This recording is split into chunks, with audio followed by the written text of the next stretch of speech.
বাজারে মিলছে না ইলিশের দেখা, অন্যান্য মাছেরও সরবরাহ কম, তাই দামও বেশি। এ নিয়ে বিস্তারিত জানাতে পটুয়াখালীর হেতালিয়া বাঁধঘাট মাছ বাজার থেকে যুক্ত হচ্ছেন সহকর্মী শিকদার জাবির হোসেন।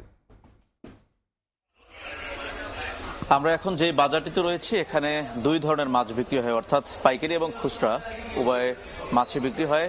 এখন যে জায়গাটিতে রয়েছে এটি খুচরা বিক্রির জায়গা, আর বাহিরের যে দিকটা রয়েছে সেখানে পাইকারি বিক্রি করা হয়। আমরা সকাল থেকে এখানে ঘুরেছি, দেখতে পাচ্ছি যে মাছের বাজারে মাছের সরবরাহ তেমনটা নেই, আর ইলিশের দেখা তো মিলছেই না বললে চলে। আর বাজারে মাছের সরবরাহ কম থাকায় দামও খুবই চড়া, ক্রেতার নাগালের বাইরে বলা চলে।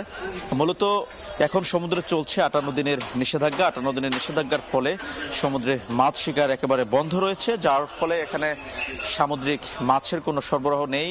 নদীর মাছ কিছুটা রয়েছে, তবে তাও তুলনামূলক নয়, যেহেতু নদীতে এখন মাছ ঠিকভাবে ধরা পড়ছে না। আর নিষেধাজ্ঞা একেবারে শেষের দিকে, আগামী 11 জুন এই নিষেধাজ্ঞা উঠে যাবে।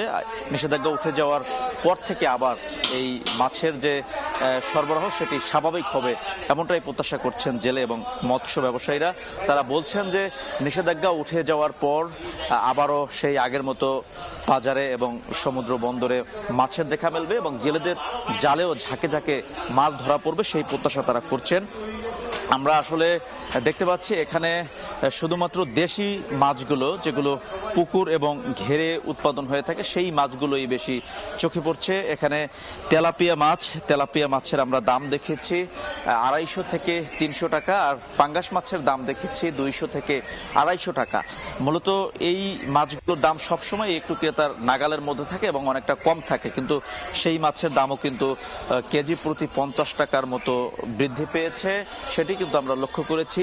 চিংড়ি মাছের সরবরাহ কিন্তু আমরা অনেকটা কম দেখতে পাচ্ছি। মূলত এই মৌসুম মাছের মৌসুম, এই মৌসুমে বাজারে মাছের সয়লাভ থাকার কথা, কিন্তু সেই জায়গাতে আমরা দেখতে পাচ্ছি যে মাছের দেখা মিলছে না বললেই চলে, সেটি কিন্তু আমরা এই মুহূর্তে লক্ষ্য করেছি।